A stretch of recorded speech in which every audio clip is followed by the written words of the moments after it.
Hey there, this is Auden Cho-Wong. I am the creator of Find Love Die Trying, and this is my first vlog. Though I guess the V stands more for voice than video, unfortunately right now I don't have the means to afford a higher production approach to video. I hope this is okay in the meantime, and thank you again. So let's get right into the thick of things. What is this whole rebuild about? There's three main reasons why I'm rebuilding Find Love Die Trying. First is to make it so anyone can play Find Love Die Trying. Two is to make it so anyone can mod Find Love Die Trying. And three is because I care a lot about the quality of the games I work on and the players who play them. That said, I want to be completely transparent. Because this is a complete rebuild of the game in a completely different engine, save files will not transfer.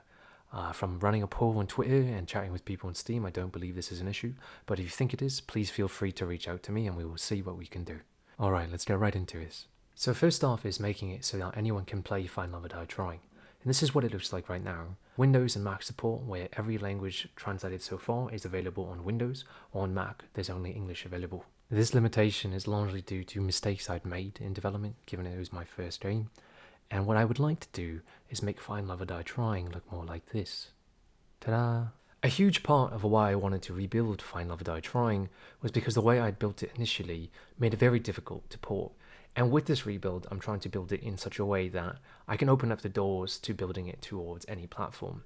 Right now, I'm rebuilding it in the RenP engine, which should put me in a good position to be able to get it to work on all versions of Windows, Mac, Linux with all the supported languages instead of just one, and hopefully from there we'll open up the door to moving to different platforms. I'm particularly eyeing Nintendo Switch and PlayStation right now. I'm looking for publishers on the business side to help me out with the porting because there's a little bit more than just the technical side. But this is what I'd like Find Love Die Trying to look like. Anyone can play regardless of the console, regardless of the platform, in whatever language they want. So the second reason I am rebuilding Find Love Die Trying is mostly an emotional one, to be honest. Is to make it so anyone can mod Find Love Die Trying.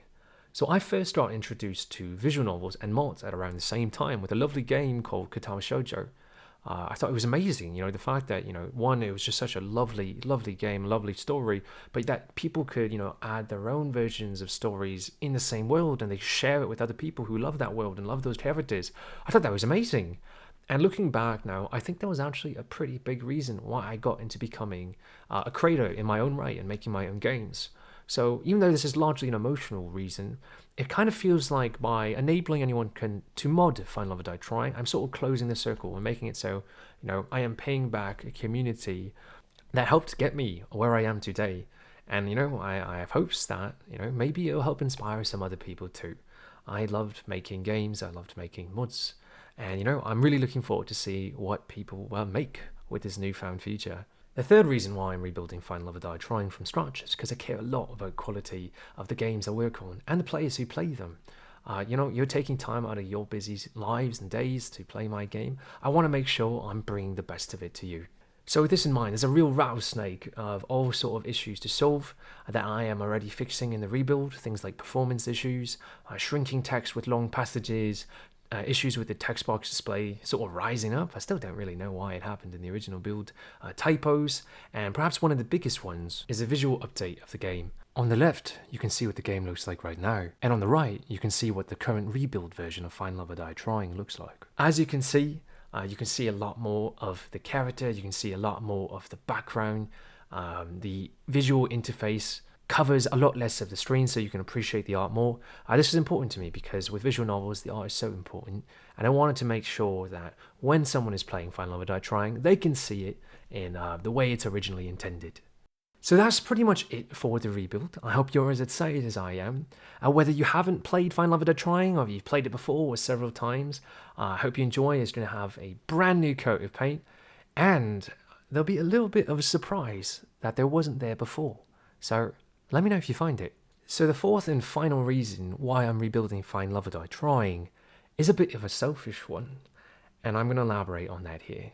And it's to prove that I can do what I set out to do. If you've read my first blog post or perhaps been following me on Twitter, you know that my living circumstances have changed a lot, and despite the success of the game, I am now in a state where it's very difficult for me to continue making games. And that's part of the reason why, with my next game, we are going to experiment with Kickstarter. That's actually planning to happen in January. I'm really excited to try that out.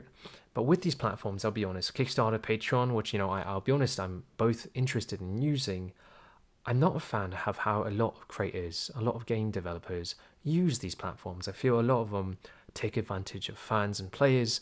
I feel they take advantage of trust, and you can see a lot with some of these really big games on Patreon.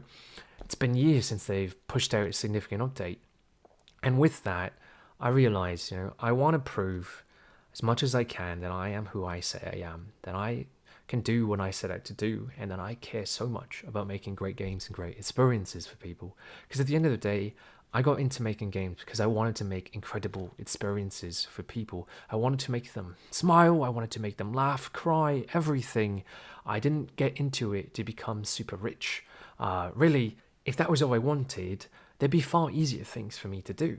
So with that in mind, what I wanted to do is prove that I was different from a lot of these creators who take advantage of people, of trust, of goodwill.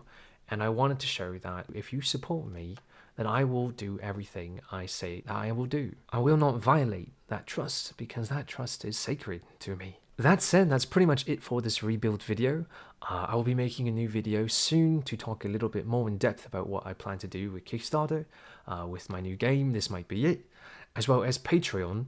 But I'll be talking about that in a different video. I just want to say thank you so much again for watching. Thank you for following my journey till now, and I hope to see you next time.